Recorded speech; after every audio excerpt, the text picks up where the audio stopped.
नमस्कार विद्यार्थी मित्रांनो, सगळ्यांना शुभ सकाळ, सगळ्यांना गुड मॉर्निंग, सगळ्यांना नमस्कार. मित्रांनो, आपण शिक्षक अभियोग्यता व बुद्धिमत्ता परीक्षा 2025 ची तयारी करत आहोत. अभियोग्यता या घटकामध्ये आपण इंग्रजी विषय हाताशी घेतलेला आहे. इंग्रजी विषयामध्ये आपण व्हॉइस हा टॉपिक पाहत आहोत, active voice and passive voice. यापूर्वीच्या दशकांमध्ये आपण passive voice of simple present tense पाहिला. त्यानंतर आपण passive voice of simple past tense पाहिलं. त्यानंतर आपण passive voice of simple future tense पाहिलं. म्हणजे एकूण सगळ्याच सिंपल टेन्सेसचं, सगळ्या साध्या काळांचं आपण पॅसिव्ह व्हॉइस पाहिलं. चला आता आज आपण चालू काळांचं पॅसिव्ह व्हॉइस पाहूया. म्हणजेच कंटिन्युअस टेन्सेस किंवा प्रोग्रेसिव्ह टेन्स ज्याला म्हणतात, त्या कंटिन्युअस टेन्सेसचं किंवा प्रोग्रेसिव्ह टेन्सेसचं पॅसिव्ह व्हॉइस पाहूया. Let us see passive voice of present continuous tense. पहिल्यांदा आपण बघूया passive voice of present continuous tense. Of present continuous tense. Passive voice of present continuous tense. ज्या विद्यार्थ्याला प्रेझेंट कंटिन्युअस टेन्स येतो, ज्याला आधीच हा काळ माहित आहे, प्रेझेंट प्रोग्रेसिव्ह टेन्स देखील याला म्हणतात किंवा प्रेझेंट कंटिन्युअस टेन्स याला म्हणतात किंवा चालू वर्तमान काळ याला म्हणतात. हा काळ ज्या विद्यार्थ्याला अगोदरच येतो त्याला पॅसिव्ह व्हॉइस शिकवण्यामध्ये मला सोपं जाते किंवा त्या विद्यार्थ्याला सुद्धा ते समजायला पॅसिव्ह व्हॉइस या वाक्याचं, या काळाचं समजायला सोपं जाते. पण जे विद्यार्थी असे आहेत ज्यांना हा काळ माहित नाही, त्यांच्यासाठी मी इथं सोय करतो थोडीशी. पहा मित्रांनो, ज्या विद्यार्थ्यांना चालू वर्तमान काळ माहित नाही त्यांनी पाहून घ्या चालू वर्तमान काळाची रचना कशी असते. तुम्हाला एक वाक्य दिलं जातं ऍक्टिव्ह व्हॉइस मध्ये, तुम्हाला कडतडी प्रयोगामध्ये ऍक्टिव्ह व्हॉइस मध्ये एक वाक्य दिलं जातं आणि हे वाक्य असतं प्रेझेंट कंटिन्युअस टेन्स. म्हणजे अशी रचना असलेलं वाक्य असतं. या वाक्याच्या सुरुवातीला आधी सब्जेक्ट असतो. सब्जेक्टच्या लगेच नंतर इथं बीचं वर्तमान काळ तुम्हाला दिलं असतं, इज किंवा एम किंवा आर. त्यानंतर तुम्हाला इथं fourth form of the verb दिलं असतं आणि शेवटी इथं ऑब्जेक्ट दिलं असतं. तर अशी रचना असलेलं तुम्हाला काय करतात, एक वाक्य देतात. इथं क्रियापदाचं जर तुम्हाला चौथं रूप दिसलं, fourth form of the verb जर तुम्हाला दिलेल्या वाक्यात दिसलं, तर त्या वाक्याचा जो टेन्स आहे तो कंटिन्युअस टेन्स आहे. बघा, क्रियापदाचं चौथं रूप जर तुम्हाला दिसलं, मेन वर्बचं फोर्थ फॉर्म दिसलं, तर तो कंटिन्युअस टेन्स आहे. आणि बीचं वर्तमान काळी रूप दिसलं तर हा प्रेझेंट टेन्स आहे. म्हणजे इज, एम, आर अधिक क्रियापदाचं चौथं रूप जर तुम्हाला दिसलं तर तो 100% प्रेझेंट कंटिन्युअस टेन्स आहे. मग अशी रचना असलेलं वाक्य तुम्हाला देतात, प्रेझेंट कंटिन्युअस टेन्सची रचना असलेलं वाक्य तुम्हाला देतात आणि म्हणतात चेंज द व्हॉइस. मग आता या वाक्याचं पॅसिव्ह व्हॉइस कसं करायचं, कशी रचना असते या काळाची पॅसिव्ह व्हॉइसची, तर चला मी इथे दाखवतो या काळाचं पॅसिव्ह व्हॉइस कसं असतं, तुम्ही बघू शकता. तर कोणत्याही इंग्रजी वाक्याचं किंवा कोणत्याही इंग्रजी काळाचं पॅसिव्ह व्हॉइस करताना दिलेल्या वाक्यातील कर्म शोधतात आणि ते वाक्याच्या सुरुवातीला लिहितात.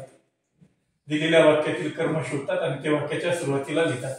त्यानंतर जर तुमचं वाक्य प्रेझेंट कंटिन्युअस टेन्स असेल, प्रेझेंट प्रोग्रेसिव्ह टेन्स असेल, तर इथं बीचं वर्तमान काळ लिहितात, इज किंवा एम किंवा आर.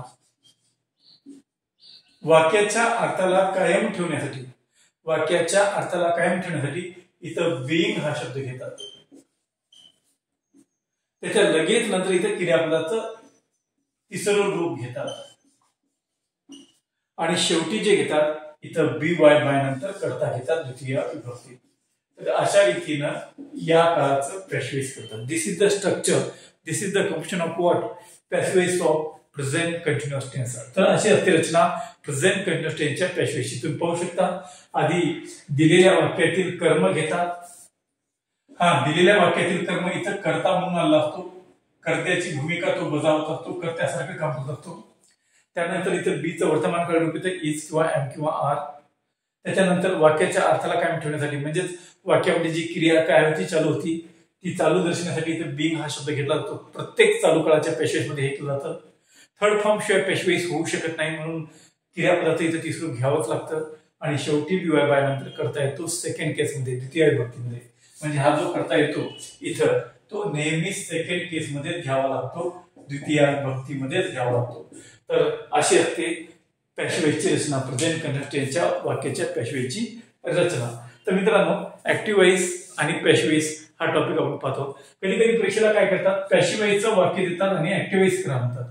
म्हणून तुम्हाला दिलेलं वाक्य पॅसिव्ह जे दिलेलं वाक्य आहे ते कोणत्या काळाचं आहे ते पाहावं लागतं आणि त्या काळाचे ऍक्टिव्ह वॉइसचे नियम डोळ्यासमोर आणून तुम्हाला तिथे ऍक्टिव्ह वॉइस करावं लागतं. अगोदर ऍक्टिव्ह वॉइसचं पॅसिव्ह शिका आणि पॅसिव्हचं ऍक्टिव्ह वॉइस आपोआप तुम्हाला येऊन जाईल. मग हे पाहून घेऊ शकता तुम्ही. चला आता याच्या पुढे जाऊया आपण थोडं. मित्रांनो, तुमच्या समोर ही 4 वाक्य आहेत ऍक्टिव्ह वॉइसची, जी आधीच्या परीक्षांना विचारली गेली आहेत एमबीपीएसच्या पॅटर्ननुसार. तुम्ही पाहू शकता ही ऍक्टिव्ह वॉइसची चालू वर्तमान काळाची वाक्य आहेत आणि यांचं पॅसिव्ह आपण दिलेल्या या नियमानुसार करूया. समजा बघा, या प्रत्येक वाक्याकडे पहा. इथं क्रियापदाचं चौथं रूप आलंय आणि इथं बीचं वर्तमान काळ रूप आलंय, चालू वर्तमान काळ आहे. इथं क्रियापदाचं चौथं रूप आलंय, इथं बीचं वर्तमान काळ रूप आलंय. हा पण प्रेझेंट कंटिन्युअस टेन्स आहे, चालू वर्तमान काळ आहे. इथं देखील क्रियापदाचं चौथं रूप आलंय आणि इथं बीचं वर्तमान काळी रूप आलेलं आहे आणि म्हणून हा देखील चालू वर्तमान काळ आला आहे. पहा, इथं देखील क्रियापदाचं चौथं रूप आहे आणि त्याच्या पूर्वी बीचं वर्तमान काळ रूप आहे आणि हा देखील चालू वर्तमान काळ आहे. म्हणजे तुम्हाला दिलेली ही 4ही वाक्य असर्टिव्ह सेंटेन्सेस आहेत. कारण का यांच्या सुरुवातीला आधी कर्ता आलाय, नंतर क्रियापद आले, आधी कर्ता आलाय, नंतर क्रियापद आलाय, आधी कर्ता आलाय, नंतर क्रियापद आलाय. मग अशी रचना असलेली वाक्य असर्टिव्ह सेंटेन्स असतात आणि या वाक्यांचा तुम्ही काळ पाहू शकता. ही सगळी वाक्य असर्टिव्ह सेंटेन्स आहेत आणि या सगळ्या वाक्यांचा काळ आहे प्रेझेंट कंटिन्युअस टेन्स. मग आता हे जे प्रेझेंट कंटिन्युअस टेन्स आहे, हे जे चालू वर्तमान काळाचं वाक्य आहे, याचं पॅसिव्ह कसं करतात. मग डोळ्यासमोर आता पॅसिव्हचे नियम, चालू वर्तमान काळाचे पॅसिव्हचे नियम आला आणि त्या नियमांना डोळ्यासमोर आणून करा पॅसिव्ह. मी तुम्हाला दिलेले पॅसिव्हचे नियम काय होते, आधी बघा काय करायचंय, पॅसिव्हचे नियम आणा डोळ्यासमोर, पण वाक्याचा काळ पहा. आताच आपण चालू वर्तमान काळ आहे ते बघितलंय. वाक्याचा प्रकार पहा, आधी कर्ता दिलाय, नंतर क्रियापद दिलंय. आधी कर्ता नंतर क्रियापद असलं की ती विधानार्थी वाक्याची रचना असते. बरं, काय काय दिलंय ते पाहून घ्या. कर्ता दिलाय, क्रियापद दिलंय आणि कर्म दिलंय. या पहिल्या वाक्यामध्ये आपल्याला पॅसिव्ह करण्यासाठी लागणाऱ्या सगळ्याच बाबी दिल्यात, कर्ता, क्रियापद आणि कर्म. मग यानुसार आपल्याला पॅसिव्ह करायचे. आधी काय करायचे, पॅसिव्ह साठी कर्म लागते, ऑब्जेक्ट लागते दिलेल्या वाक्याचं. हे आहे ऑब्जेक्ट, त्याला पॅसिव्हच्या वाक्यात सुरुवातीला घ्या अ प्लान. घेतलं. प्लान हा शब्द पहा, आपला ऑब्जेक्ट आहे आणि हे बाय नेक्स्ट वीक हे जे इथं दिलंय तो उर्वरित वाक्याचा भाग आहे, म्हणजे वाक्याचा उर्वरित भाग आहे आणि तो इथं क्रियाविशेषणाचं काम करतो. आपल्याला या वाक्याचं पॅसिव्ह जर करायचं असेल, आधी ऑब्जेक्ट घ्या, ऑब्जेक्ट सुरुवातीला घेतलं अ प्लान. मग प्लान हा जो शब्द आहे तो एकवचनी आहे. याच्यानुसार बीचं वर्तमान काळ रूप घ्या इज, है की नाही. म्हणजे चालू वर्तमान काळाच्या पॅसिव्ह मध्ये बीची रूप हेल्पिंग म्हणून घेतात, बीची वर्तमान काळ रूप. आणि हे जे पॅसिव्हचं बघा, ऍक्टिव्हचं जे कर्म होतं पॅसिव्हचा कर्ता म्हणून आलंय, याच्यानुसार इथं बीचं वर्तमान काळ रूप इथं इज. आता इथं फ्लोटिंग हा शब्द आहे, फ्लोटिंग, बरोबर की नाही. त्याचं आपल्याला काय करायचंय, फ्लोटचं थर्ड फॉर्म घ्यायचे पॅसिव्ह मध्ये, पण या आयएनजी ची विल्हेवाट लावायची आहे व्यवस्थितरित्या. पहा, एखाद्या क्रियापदाला जर आयएनजी प्रत्यय लागला तर आयएनजी ती क्रिया चालू आहे असं दाखवतं. मग पॅसिव्ह जेव्हा आपण करतो तेव्हा फ्लोटचं थर्ड फॉर्म वापरतो. मग त्या आयएनजीचं काय करायचं, तर आयएनजी वाक्याच्या अर्थाला काय ठेवण्यासाठी किंवा वाक्यातली क्रिया चालू आहे दाखवण्यासाठी आलेला असतो. म्हणून त्याला वाक्याच्या बाहेर न टाकता इथं बी ला आयएनजी जोडायचं असतं आणि बिंग हा शब्द इथे घ्यायचा असतो. तर त्याच्यानंतर फ्लोटचं थर्ड फॉर्म घ्या. फ्लोटचं थर्ड फॉर्म आहे फ्लोटेड. आणि त्यानंतर काय होतं, बीवाय बाय नंतर कर्ता द्वितीय विभक्तीत यायला पाहिजे. पण आपला जो कर्ता आहे, सिद्धार्थ आहे, तो आपल्याला इथे घ्यायचा आहे. पण त्याच्यापूर्वी दिलेल्या वाक्याचा जो उर्वरित भाग होता, पूरक भाग होता, तो इथं आधी लिहायचा बाय नेक्स्ट वीक. आता घ्या बाय सिद्धार्थ, बाय सिद्धार्थ. मावती का पहा तिथं बाय सिद्धार्थ, मी इथं लिहितो. तर अशा रीतीनं तुम्ही या वाक्याचं पॅसिव्ह करू शकता. पहा काय तर passive, a plan is being floated by next week by Siddharth. तर या ऍक्टिव्हिटीचं अशा रीतीनं पॅसिव्ह होतं. पहिल्या वाक्याचं पॅसिव्ह पाहिलं. आता या दुसऱ्या वाक्याचा आपण पॅसिव्ह करूया. दुसरं वाक्य काय आहे पहा, people are watching the match. People are watching the match, लोक सामना पाहत आहेत असं वाक्य आहे. मग या वाक्याचा कर्ता कोण आहे, पीपल आहे. क्रियापद कोण आहे, आर वॉचिंग आहे. कर्म कोण आहे, द मॅच आहे. मग या वाक्याचे काय करायचंय, पॅशिव्हचे नियम डोळ्यासमोर आणा. करता पाहिला आपण, क्रियापद पाहिले, वाक्य चालू वर्तमान काळाचं आहे. मग या काळाचे पॅशिव्हचे नियम डोळ्यासमोर आणा. तुम्हाला आता दिली होती कोणती नियम आहेत? अधिकर्म घेतात, द मॅच. ऍक्टिव्ह वाईजचं कर्म पॅशिव्हचा कर्ता म्हणून घेतात, ऍक्टिव्ह वाईजचं ऑब्जेक्ट पॅशिव्हचा सब्जेक्ट म्हणून घेतात. घेतलं. यानंतर बीचं वर्तमानकालीन रूप इथे घेतात, इज. वाक्याच्या अर्थाला कायम ठेवण्यासाठी इथे घेतात, बीइंग. त्यानंतर इथं third form of the verb घेतात, वॉच्ड. आणि शेवटी बीवाय बाय नंतर जो कर्ता आहे दिल्या वाक्यात तो इथे घेतात. तर अशा रीतीने या वाक्याचं पॅशिव्ह करतात. पहा, people are watching the match. या वाक्याचं पॅशिव्ह होतं, the match is being watched by people. चला आणखी एक वाक्य, इथं तिसऱ्या क्रमांकाचं वाक्य आहे, त्याचं पॅशिव्ह करूया. वाक्य तुमच्या डोळ्यासमोर आहे. Students are sending flyer. Students are sending flyer. आता हे जे वाक्य आहे याचं पॅशिव्ह करा. आधी फ्लायर हा शब्द घ्या, हा ऑब्जेक्ट आहे या वाक्याचा, द फ्लायर. फ्लायर हा शब्द एकवचनी आहे म्हणून इथं बीच वर्तमान काळ घ्या, इज.